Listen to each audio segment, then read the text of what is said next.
Assalamualaikum, salam sejahtera dan salam berwarna. Terima kasih kepada penonton-penonton yang menyaksikan program kami pada petang ini di live Pusat Sukan, di mana di sini kami cuba mengupas persoalan-persoalan berkaitan dengan mitos yang sering bermain di fikiran anda, yang sama ada dia tu seorang atlet ataupun seorang orang yang biasa untuk melakukan senaman. Kadang-kadang persoalan ini boleh menimbulkan rasa tak berminat untuk kita bersukan. Jadi pada petang ni insya-Allah kita akan cuba mengupas persoalan-persoalan itu, di mana apa tadi Cik Dia?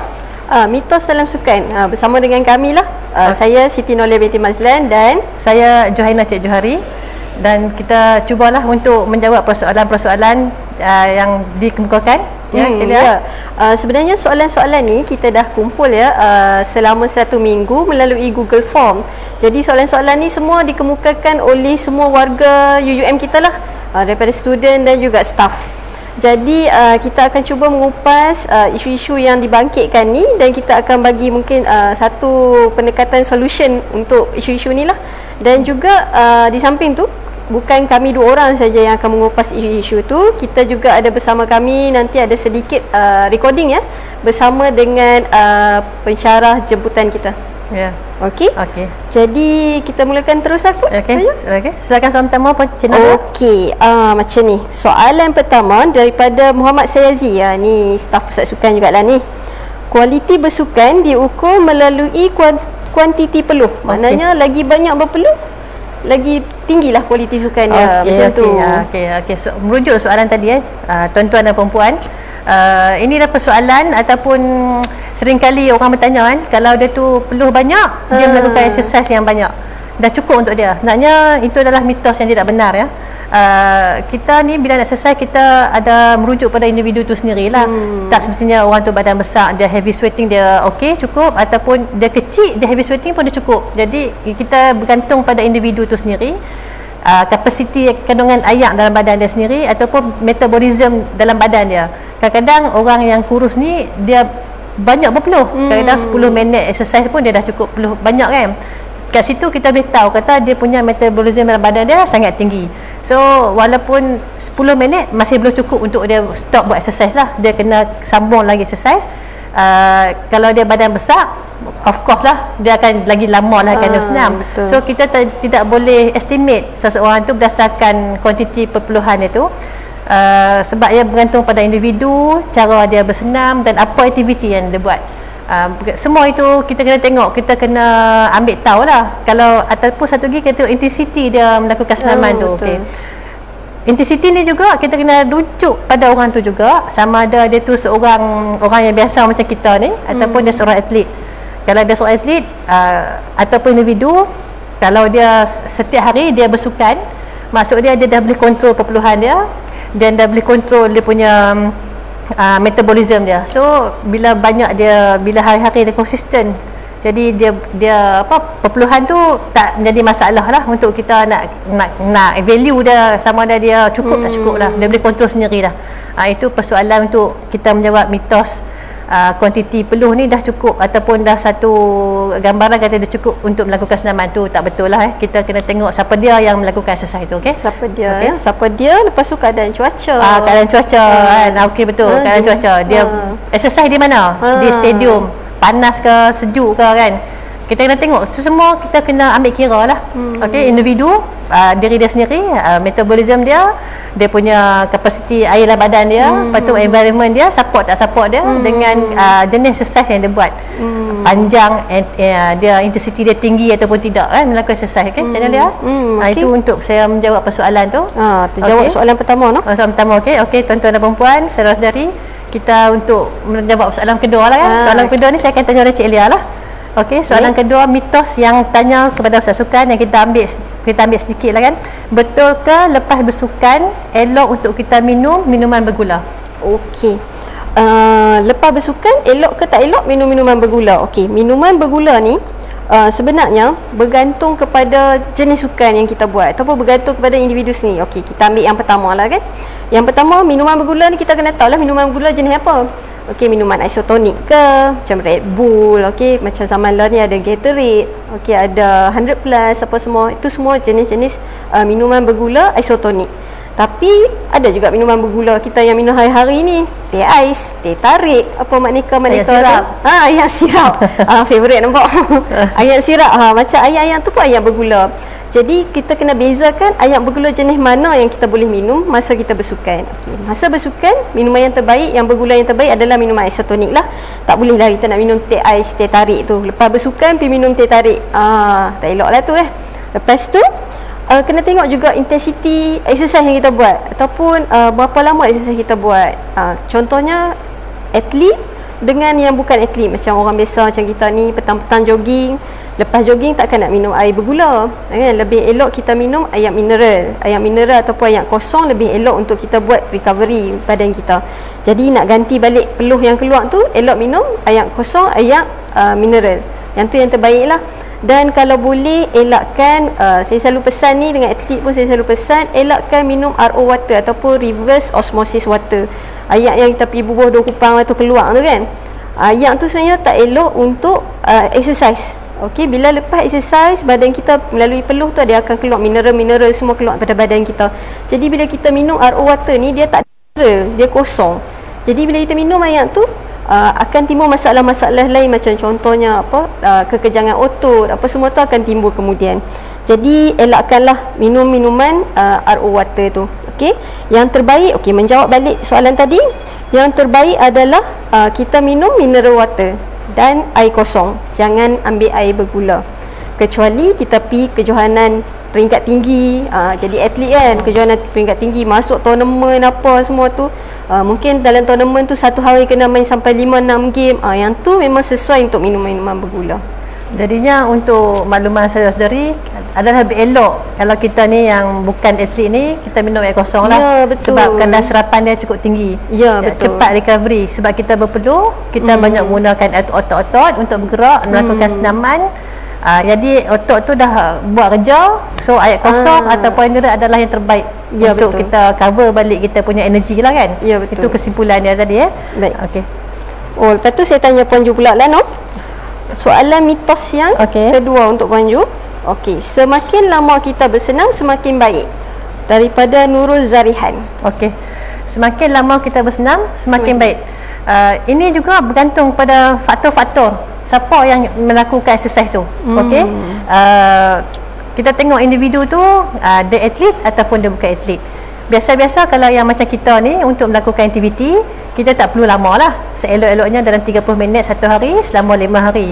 Yang terbaik adalah kunci dia untuk yang macam kita ni, konsistensi kita. Kita selesai satu hari 30 minit dah cukup bagus. Yang satu untuk mengekalkan berat badan lah. Nombor 2 untuk menjaga kesihatan. Okey, dan bila kita melakukan senaman, secara automatik kita telah memberi satu exercise pada jantung kita untuk kita bekerja lah, nak support darah, pusing darah satu badan. So kalau kita bukan atlet, 30 minit dah cukup dah. 30 minit 5 hari. Kita buat kerja tu 5 hari, tak perlu over kan. Kecuali dia atlet. Kalau dia atlet, dia kena memang lebih lah, buat kerja lebih lah. Jadi atlet ni dia ada program dia. Bila ada program dia ada, bila program dia ada fitness kan, dia ada teknikal dia sendiri. So bila melakukan fitness, dia high intensity. Bila high intensity tu kita memerlukan satu tenaga yang banyak lah. So menjawab persoalan, semakin lama anda bersenam tu adalah semakin baik. Bergantung juga kepada siapa. Kita tengok dia nak kata mitos, mitos tu kita tengok jugalah siapa nak tuju tu pada siapa. Kalau kata kita tuju tu pada orang biasa, cukup macam 30 minit saja lah. Kalau kata untuk atlet tu memang lebih 30 minit, 90 minit, sebab kita ada duration time kita sendiri, kita ada intensity kita sendiri, ada planning dia lah, kita ada program training kita sendiri. So benda macam ni kita kena tengok lah, wanita dan lelaki pun berbeza-beza. So pada siapa kita nak nilai tu, tengok pada atlet ataupun orang yang biasa. Okey. Puan Ju, saya nak tambah sikit tadi. Saya rasa kalau kita exert sangat, macam contoh kita exercise lebih daripada 90 minit ni, dia ada kesan-kesan sampingan tak Puan Ju kepada badan, tubuh badan? Kalau kita orang yang biasa, 90 minit tu dah memang berkesan lah, exhausted, kita ada keletihan. Bila kita keletihan, dia boleh mendatangkan kesederaan lah pada kita. Kita ni orang yang biasa, kita tak tahu teknik-teknik larian tu macam mana kan. Kalau kita buat fitness, kita tak tahu kita nak buat masa kita rest time tu banyak mana. Bila kita over, kita exhausted, kita akan dapat kesederaan lah, sama ada kesederaan otot ataupun kesederaan sendi. Bila berlaku kesederaan ni, kita rugilah, kita waste time, kita waste energy, kita dah injured, kita tak ada exercise. Untuk orang yang nak mengekalkan, nak maintain berat badan ke, nak kurus ke, so bila dah kita injured, kita dah rugi masa kita dah buang tenaga kita. Nak sihat tapi injured pula. Nak sihat tapi injured pula, you kena recovery balik, you kena rehab balik. Jadi untuk nak bersenam ni pun kita kena ada ilmu sebenarnya. Kita tak boleh nak terus main buat saja kan, main taram kita boleh main taram yang orang kata kan. Kadang-kadang bila kita over ni, kita ekstrim sangat nak buat exercise ni, dia boleh mendatangkan kesederaan balik pada kita lah. Sayang lah, buang masa kita lah untuk kita buat benda-benda macam tu. Tambah-tambah bila kita masuk gym lah, bila kita masuk gym, kita buat tak ikut betul dia punya prosedur dah, boleh mendatangkan kesederaan, bahaya balik. Jadi sebab tu kita digalakkan, kita ada seorang yang tahu pasal ilmu guna gym lah, orang panggil instructor. Instructor ni dia ada ilmu dia sendiri, macam mana nak guna treadmill yang betul, macam mana nak guna mesin-mesin dalam tu, dumbbell semua tu, ada exercise dia. So kalau kita buat lebih, konon-konon nak dapat extra ke, nak cepat kurus ke apa semua, last sekali mendatangkan kesederaan pada kita, sayanglah. So senaman lebih ni, tengok kita nak buat apa kita punya mission kita, apa kita punya target kita nak apa. Kita nak sihat, kita nak cantik ke, kita nak kurus ke, ataupun kita nak maintain berat badan ke, semua tu kita kena ada ilmu. Kita jangan main buat saja. Kadang-kadang benda macam ni kan, bila kita buat tu nampak macam simple lah. Nampak macam simple. Lepas tu dah lama tak mendatangkan hasil, kita nak stop, tak mau minat dah bersukan. Putus Jadi asa. kita putus asa. So kita boleh buat rujukan benda macam tu. Bukanlah kata lebih exercise, tajuk tadi, soalan dia lebih lama kita bersenam semakin baik pun tak juga.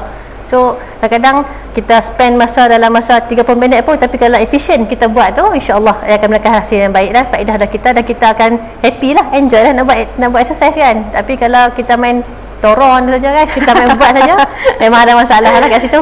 Okey, saudara. Baik. Okey. Saudara-saudari, kita akan pergi soalan yang keempat. Keempat ni, okey, saya akan tanya pada Cik Lia.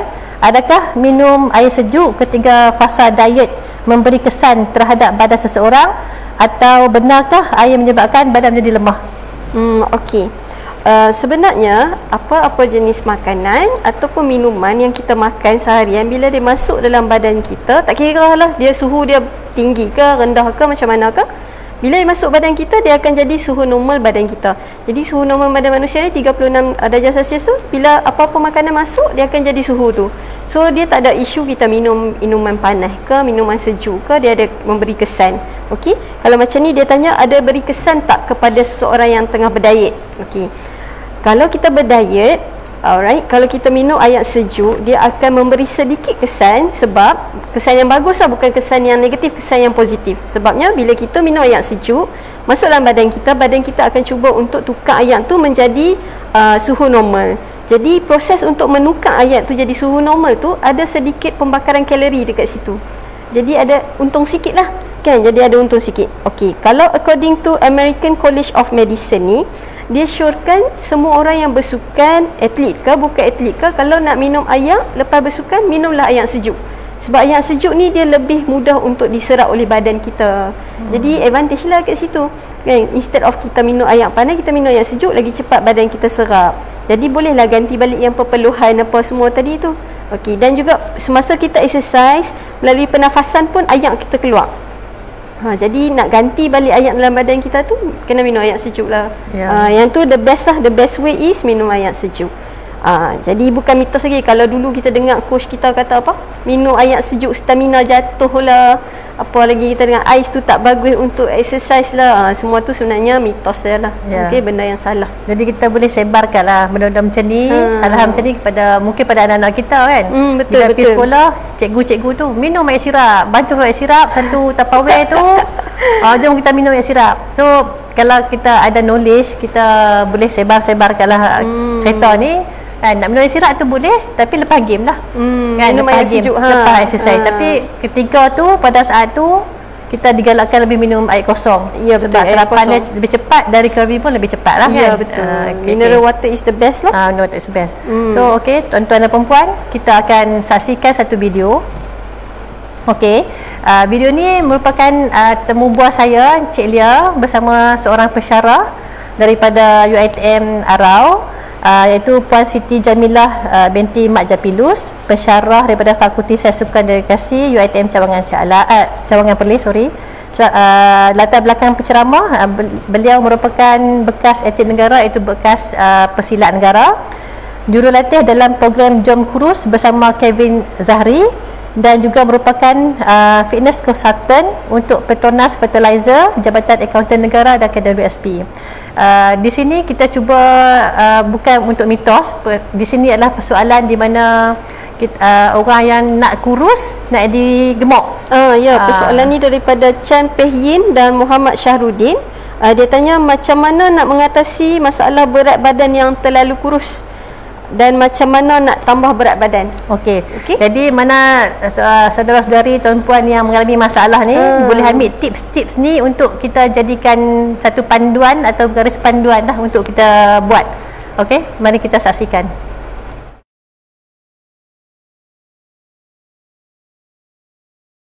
Okey, soalan yang pertama, apakah risiko kesihatan akibat atau sekiranya terlalu kurus?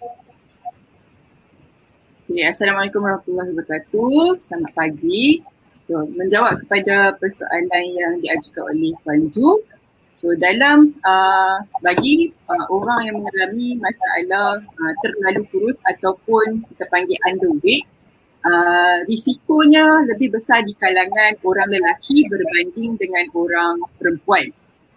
Yang mana risiko kajian mendapati bahawa orang lelaki yang underweight ataupun terlalu kurus ada risiko untuk meninggal lebih awal ataupun mati lebih awal berbanding dengan perempuan. Ini adalah disebabkan risiko yang disebabkan oleh kegagalan immune function,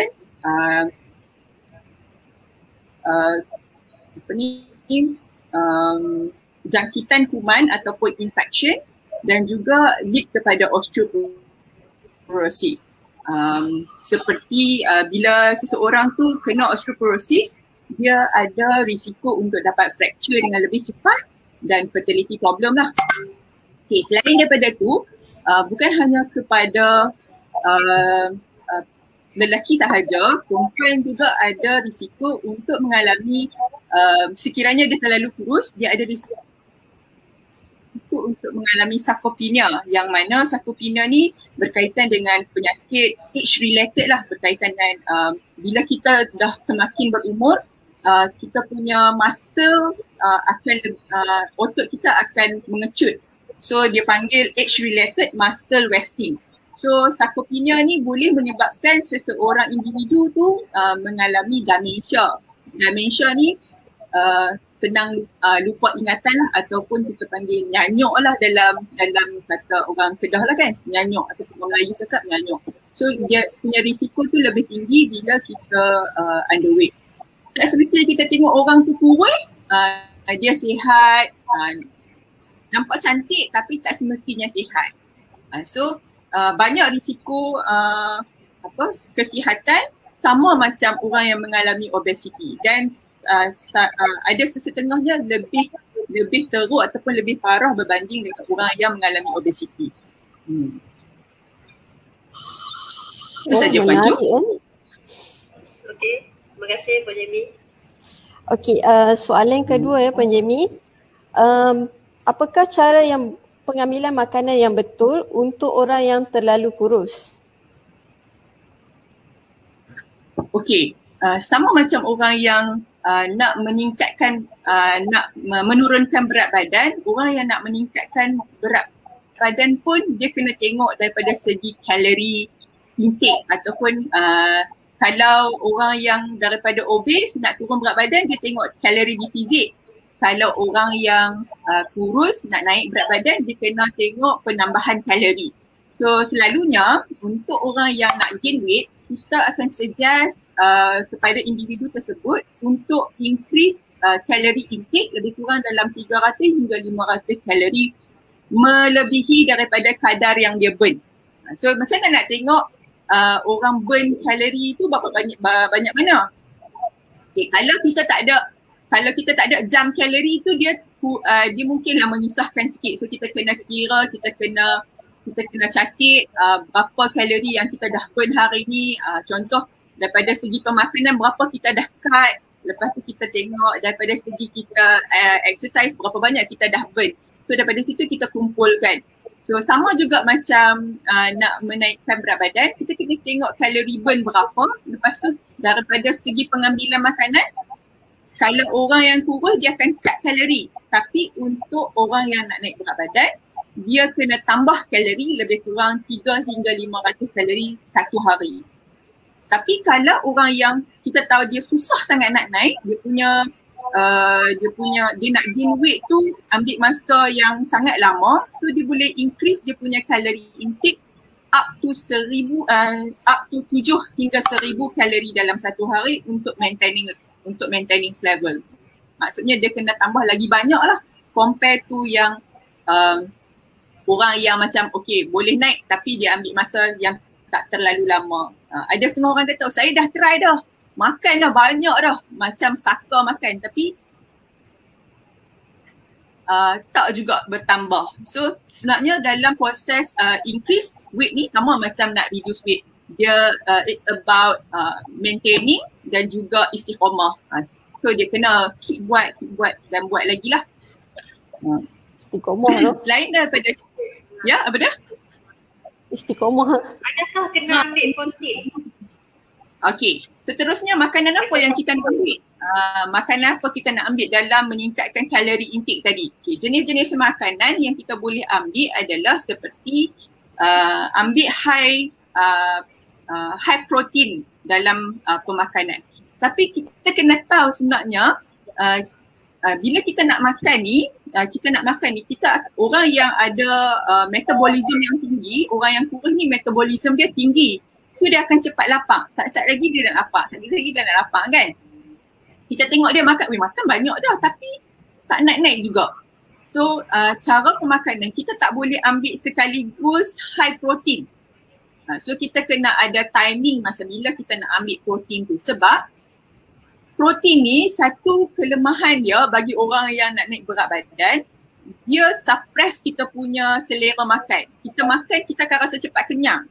So bila kita makan terlalu banyak dalam satu masa, dia tak membantu kepada proses meningkatkan berat badan. Sebab kita akan rasa macam dah makan tadi aku kenyang lagi lah. So masa nak ambil makan tu jadi terlalu lama. So high protein diet ni kita suggest waktu makan, kita tak makan kita panggil bukan prime hour kita makan. Kan contoh ada breakfast, ada lunch, ada dinner, so kita tak ambil dekat prime hour, kita ambil sebagai snacking. So kita ambil high protein sebagai snacking. So waktu yang kita makan prime hour tu, kita makan protein tapi dalam kadar yang lebih sedikit berbanding karbohidrat dan juga fat lah. So kita kena ambil karbohidrat lebih tinggi dan jumlah fat yang agak tinggi berbanding dengan protein. So protein ni kalau kita nak ambil high protein boleh tapi in between of prime hour punya waktu makan. So berapa banyak nak ambil protein ni? So kalau kita ambil protein, kita ambil lebih kurang dalam 0 hingga 1 gram protein mengikut kadar body weight per person. Kalau kata kita ambil contoh high protein yang macam mana, kita boleh ambil whey protein kalau kita ambil waktu snacking. Tapi kalau waktu prime hour, waktu makan breakfast, lunch dan dinner, kita ambil lah daging, ayam dan juga protein-protein yang lain lah. Dan pastikan bila kita makan protein, avoid untuk makan sayur-sayuran lebih awal daripada makan protein. Maknanya ambil sayur-sayuran last sekali selepas kita ambil karbohidrat dan protein. Itu antara trik dia lah. Sebab kalau kita dah makan karbohidrat, kita dah makan sayur-sayuran, so kita dah akan mula kenyang So kita dah tak larat dah nak ambil protein yang banyak tadi. So ambil dia lebih awal compare to letak sayur pada hujung meals tu tadi. Kalau orang yang lebih berat badan, ambil sayuran dulu baru protein. Macam tu. Ya, kalau orang yang nak naik nak turunkan berat badan, ambil sayur dulu, baru ambil carbs dan protein.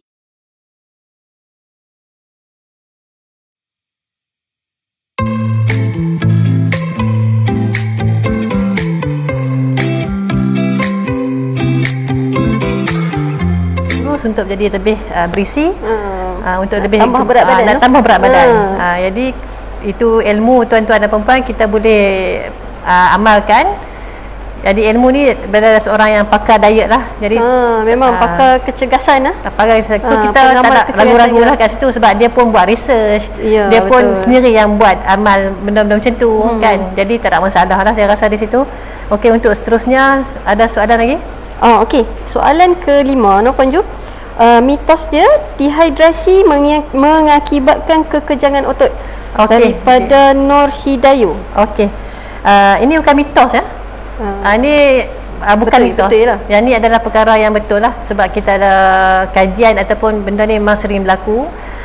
Kita kena tahu apa itu kekejangan otot lah. Kekejangan otot ni adalah berlaku contraction di mana pengecutan otot luar secara pengecutan otot secara luar kawal. Maksudnya di sini bila kita dehydrate, kita kekurangan mineral dalam badan, dia akan berlakunya kekejangan otot atau belah utara ni cakap tarik mengkarung lah. Tarik mengkarung. Okey, tarik mengkarung. Okey.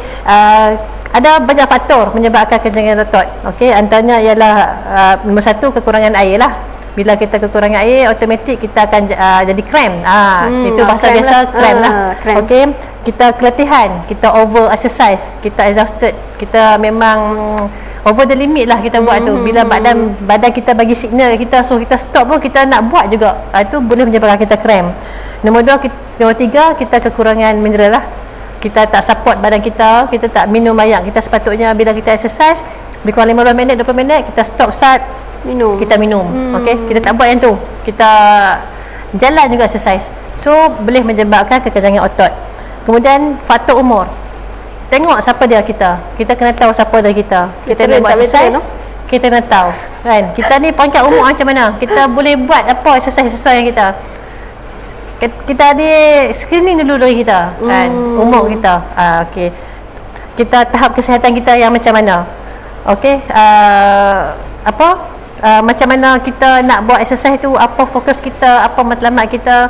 So bila benda ni kita tahu, faktor-faktor ni kita tahu, kita kenal dari kita, kita ikut prosedur macam mana nak senaman, kita ikut dia punya sequence dia, kita boleh mengelakkan daripada berlakunya kekejangan otot ni. Kadang-kadang orang mengandung pun boleh jadi kekejangan otot. Orang mengandung pun boleh jadi cramp ni.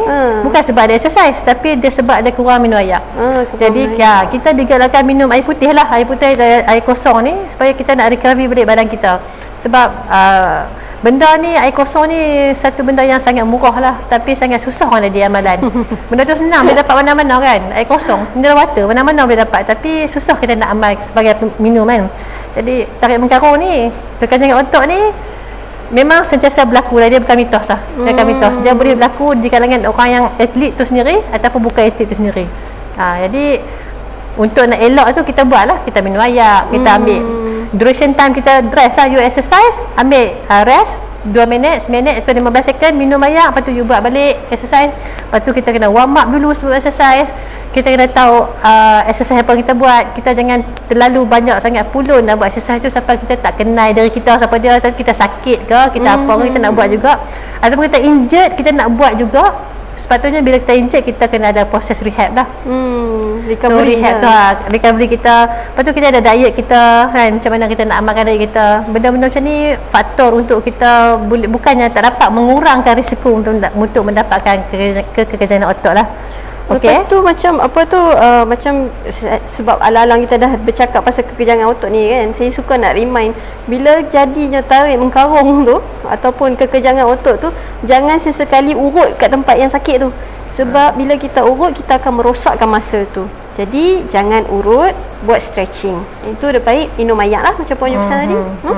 Stretching stretching macam biasalah, kita tarik, kita stretch balik lah tempat mana yang kita stretching. Kita jangan paksa dia bekerja time tu. Kita layan dulu cramp tu, bagi dia okey, kita minum air biasa lah, relax dulu, jangan panik. Yang penting jangan panik kan. Macam kita duduk swimming tu, tiba-tiba kita tarik cramp tu, kita jangan panik lah, kita kena relax dulu lah. Sebab tu kita kena diri kita dulu, tahap kesihatan kita, tahap kecergasan kita, kemampuan kita untuk melakukan exercise. Kita jangan main nak buat, saya takut pasal kadang-kadang kita exercise seorang, kita jogging seorang. Jadi kalau kita overuse, antara benda-benda yang walaupun benda kadang nampak simple kan, tapi bila tak simple, bila duduk layak, bila kita swimming dalam layak tu, yang tu yang jangan panik, itu yang masalah. So kita kena cool lah, kita kena cool sikit lah untuk kekenyangan otot ni lah, Cik Dia. Baik. Okay, saudara-saudari, soalan yang 6 atau yang terakhir lah, mitos bagaimana nak recovery dengan cepat. Soalan ni ditanya oleh Afiq Ikmal bin Ayub. Macam mana nak recovery dengan cepat? Maknanya lepas exercise kita nak recover balik, no? So sebenarnya bila kita exercise, kita akan melalui proses delay onset muscle soreness ataupun kita panggil DOMS lah. Jadi bila kita exercise, kita akan ada, esok tu kita selalu kita rasa sakit-sakit, badan kita sakit, muscle kita semua akan sakit. Yang tu kita panggil DOMS lah. Okey, DOMS ni nak recover dia mudah saja sebenarnya. Yang penting lepas kita exercise mesti buat cooling down. Yang tu yang pertama. Habis exercise mesti cooling down. Jadi kena ikut sequence tu lah. Sebelum exercise warm up dulu, lepas tu kita buat exercise, lepas tu kita buat cooling down. Kalau kita tak buat cooling down tu yang akan jadi lambat, badan kita nak recover tu lambat. Jadi cooling down ni tak perlu pun buat lama-lama. Dia 10 sampai 20 minit tu maksimum lah. Okay, just buat stretching sikit. Tengoklah sebelum tu kita buat exercise apa kan. Lepas tu kita buatlah stretching sikit. Lepas tu yang kedua, kita kena hydrate. Kita kena minum air. Jadi lepas habis exercise tu, make sure kita minum air lah. Kalau kata exercise tu high intensity, macam katalah UP tournament ataupun UP kejohanan yang besar-besar kan, UP main sampai berjam-jam, 2-3 jam, time tu you kena minum minuman isotonik apa tadi tu, Gatorade, 100 plus, nak recover balik gula-gula yang keluar daripada badan kita. Lepas tu ni termasuk ni snacking. Yang ketiga snacking. Snacking ni lepas daripada kita buat exercise, kita kena makan balik. Contohnya macam coklat, dia karbohidrat dengan protein. Apa benda yang ada karbohidrat dengan protein ni untuk recover balik badan kita.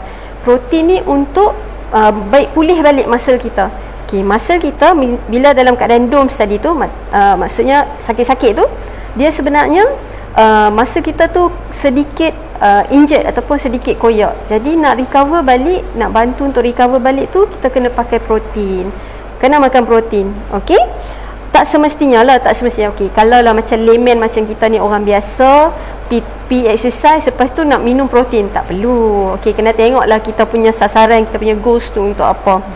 Lepas tu yang last sekali, selalunya kalau atlet yang prestasi tinggi, yang pergi kejohanan besar-besar, even untuk UUM sendiri, kita dah cuba terapkan dah untuk atlet-atlet kita, bila habis dalam fasa latihan pusat, kita akan bagi mereka mandi ais. Okey, lepas beberapa hari yang intensif punya training tu, kita akan bagi mereka mandi ais untuk recover balik masa-masa mereka yang dah rosak, yang dah sakit tadi tu. Okey, nak cepatkan recovery proses tu, mandi ais. Tapi of course lah, kalau orang biasa macam kita lepas jogging, takkan balik jogging nak mandi ais pula kot, no? Tak kot. Tak perlulah. Betul lah. Jadi untuk selain pada tu, kita boleh warm down lah.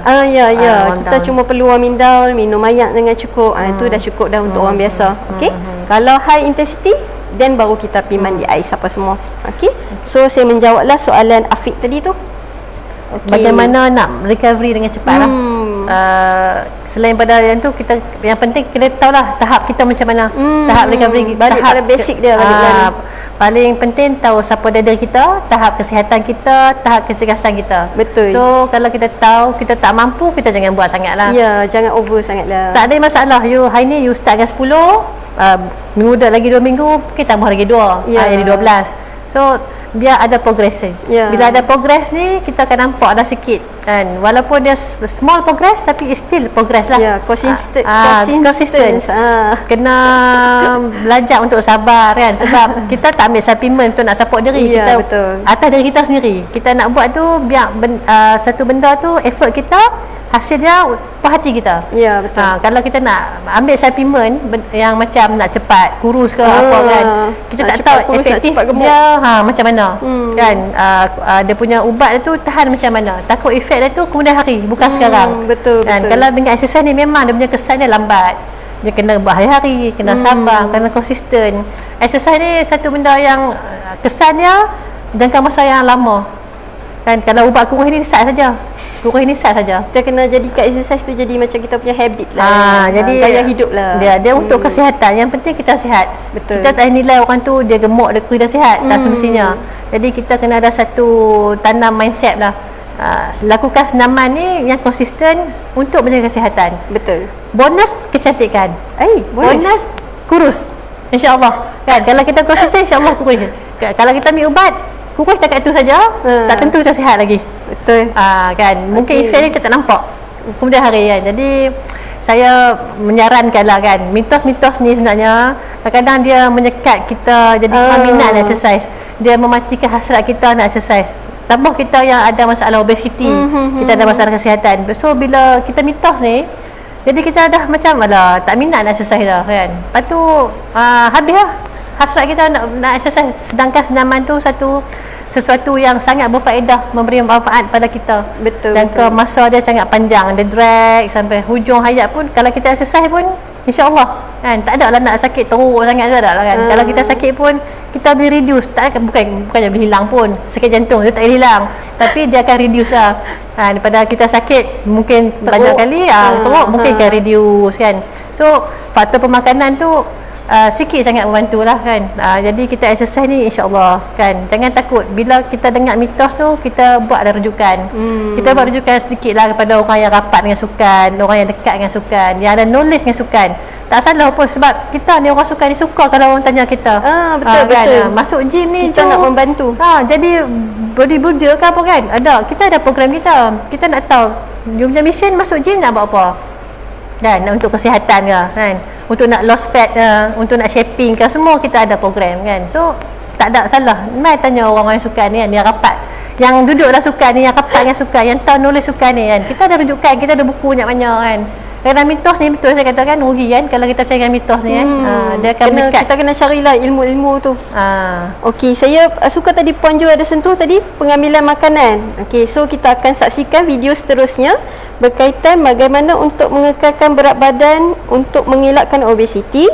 Apakah cara pengambilan makanan untuk kurus yang betul, daripada Jong Wei Bun dan Muhammad Zaidi. Dan kita akan jawab sekali ni Nur Amira Abdul Kadir, bagaimana cara menurunkan berat badan dengan cepat, perlu jaga makan atau bersenam. Kita saksikan video bersama Puan Siti Jamilah kita. Silakan.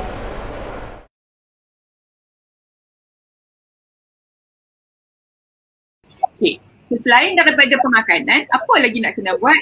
Barulah kita masuk bab exercise. So exercise macam mana yang sesuai untuk orang yang nak menaikkan berat badan. Tak sama macam orang nak turun berat badan. Orang yang naik berat badan ni dia kena elak seboleh-bolehnya, dia kena elak cardio exercise. Tapi perlu tak cardio exercise? Perlu. Cuma dia perlu kurangkan kadar cardio exercise compare to weight training exercise. So dia kena banyakkan, dia kena exercise on heavy lifting weights lah. Angkat berat badan, angkat berat compare to cardio. Sebab kalau cardio ni kita train badan kita untuk burn fat, tapi kita nak guna energy system dalam badan kita ni, nutrient yang kita pakai tu kita nak dia lebih efficient untuk bantu pembentukan otot. So lagi banyak otot, lagi cepatlah badan naik. Barulah protein yang kita ambil tadi efficient kepada pengambilannya. Kalau kita tak angkat weight, kita buat cardio saja, dia tak bantu kepada untuk naikkan berat badan.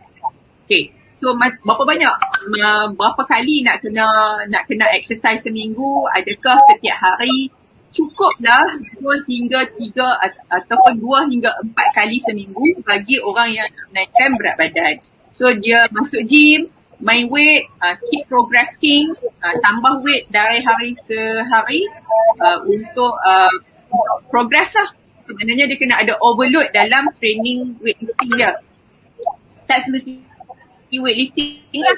Kita boleh pakai banyak lah exercise. Contoh kalau orang turun berat badan, dia buat squat 100 satu hari. So cukup untuk orang yang nak naik weight ni 30 satu hari squat pun tak apa, tapi kena ada load. Compare tu dengan orang yang buat cardio ataupun nak turun berat badan. So kalau orang yang nak naik berat badan ni, nak naik berat badan ni, dia kena train on weightlifting lah, ataupun lift heavy weights lah, untuk dia kekalkan dia punya, untuk dia guna fat cell dia tu lebih efficient, dan dia juga boleh bantu untuk increase muscle mass dia. So kalau tak pernah buat weightlifting ataupun angkat bebanan yang berat, so dapatkanlah personal trainer yang yang certified lah, yang ada lift weight. Janganlah dia sendiri, takut sakit injury ke apa.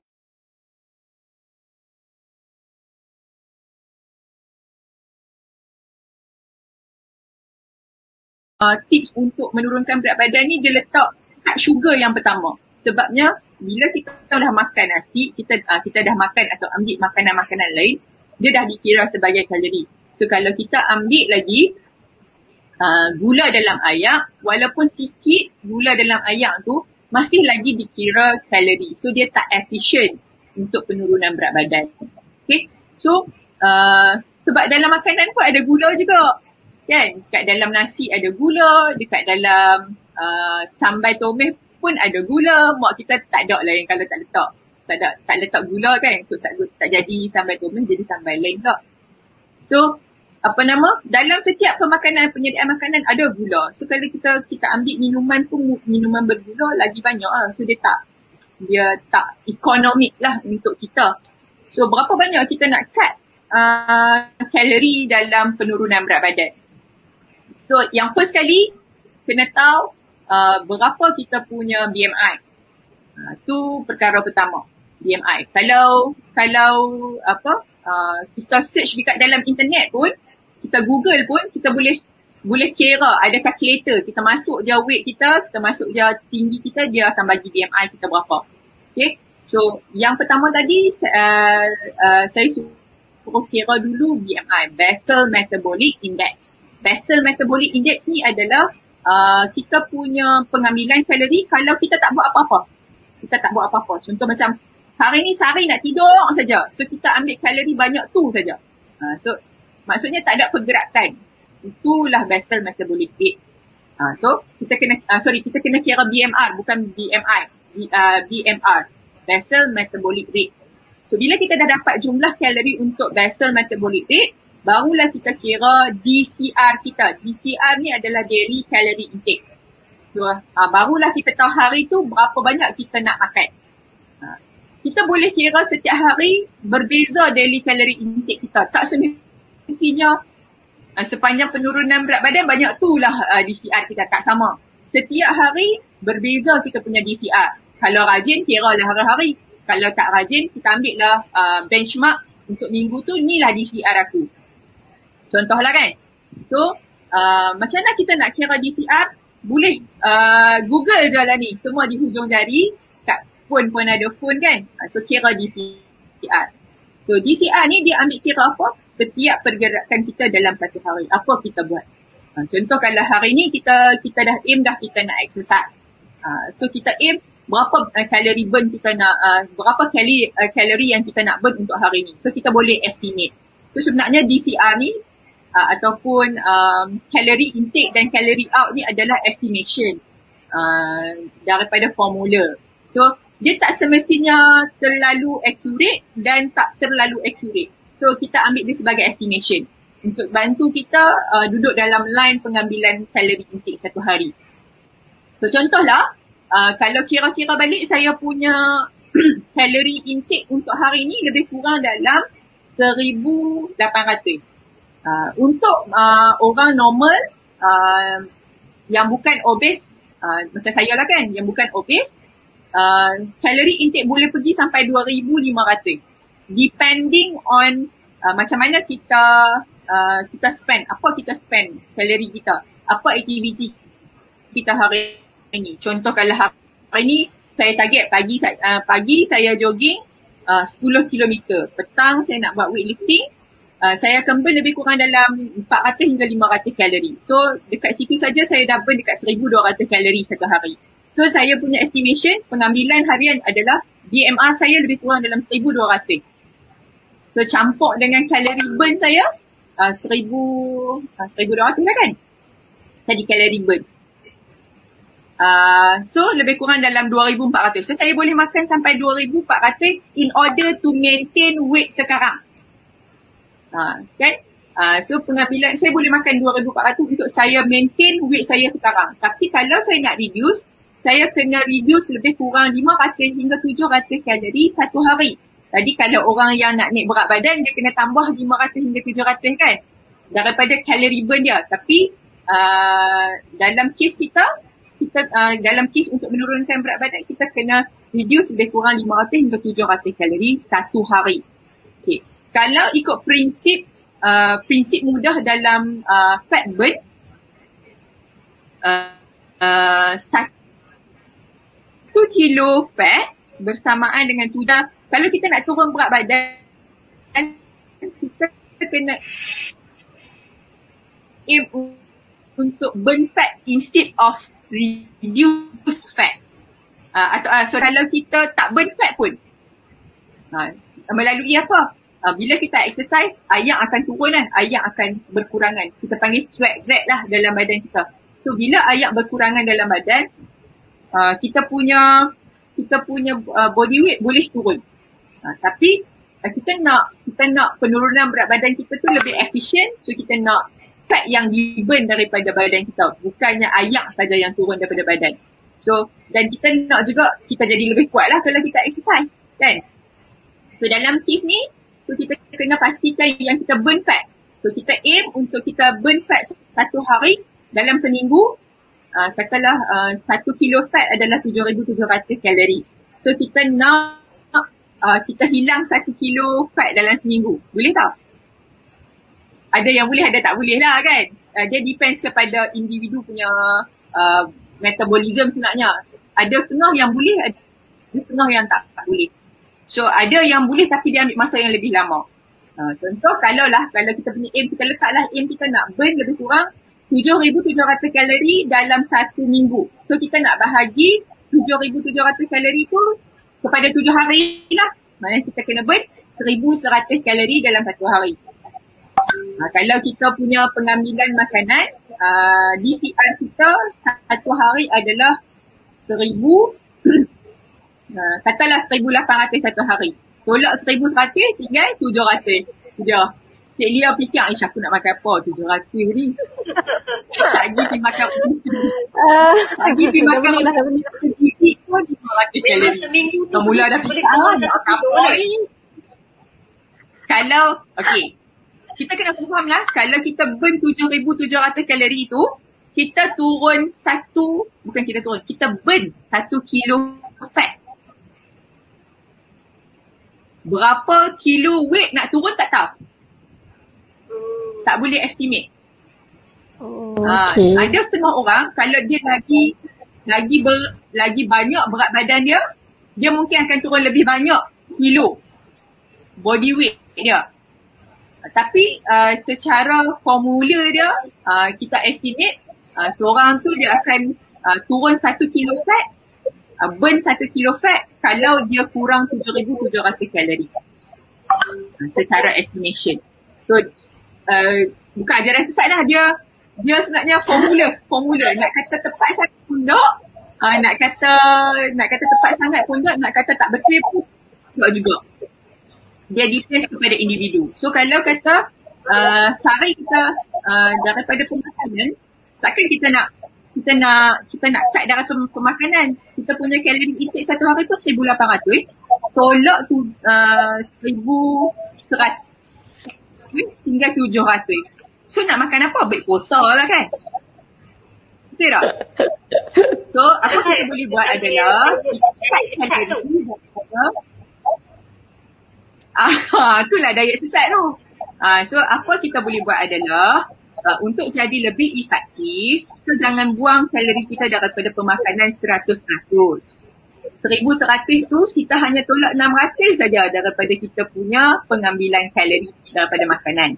Lagi 500 kalori tu mungkin kita boleh burn melalui exercise. Katalah hari tu kita buat exercise, kita burn lebih kurang dalam 700 hingga 1,000 kalori. So makanan kita tak payahlah kurang banyak sangat. Kita boleh lebih kurang dalam 400 kalori saja.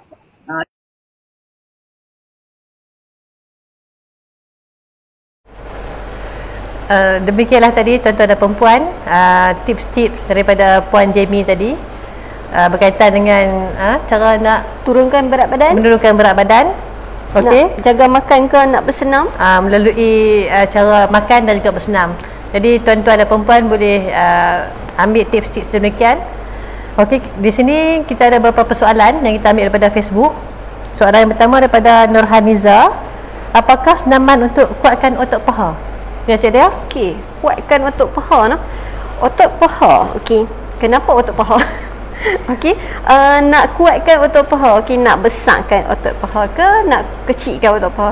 Kalau nak kuatkan otot paha, dia ada banyak exercise yang kita boleh buat. Antaranya Cik Nurhaniza tadi boleh tengok dekat YouTube lah ni, semua ada dekat YouTube cara-cara exercise.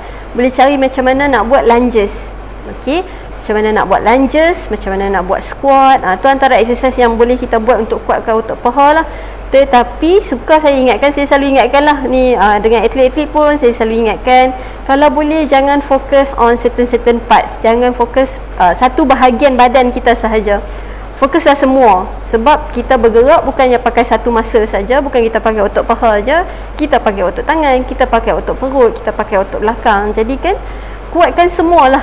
Itu yang cara yang terbaik. Tapi kalau nak fokus, macam contohlah katalah Cik Nurhaniza tadi tu merupakan atlet berbasikal contohnya, atlet basikal yang perlukan kekuatan paha yang extraordinary daripada orang-orang biasa ni. Jadi dia bolehlah buat exercise macam lunges, squat yang kita sebut tadi tu. Tu antara simple exercise lah yang boleh buat sendiri kat rumah. Macam lah ni kita tahu lah zaman covid ni tak boleh keluar rumah apa semua kan. Jadi boleh buat exercise yang kita boleh buat sendiri kat rumah, tak perlukan equipment. Itu yang mudah lah, squat dan juga lunges. Squat dan juga lunges ni pun ada banyak variation, okay, variasi-variasi yang boleh fokus on paha. Jadi boleh tengoklah dekat YouTube tu, boleh search lunges dan squat.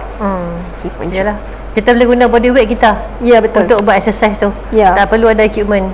Body weight pun dah cukup untuk kita nak kecilkan ke, kita nak besarkan ke, kita nak kuatkan ke. Kita boleh tengok kan. Kita sekarang ni zaman dah mudah dah. Tak semestinya tengok buku. Betul. Kita boleh search. Betul. Kita nak, sepatutnya benda tu kita kena praktikal lah, kita tunjuk. Ya, betul, kena tunjuk. Tapi kita dah limit time sekarang ni. Tuan-tuan dan perempuan boleh rujuk pada YouTube lah exercise tu.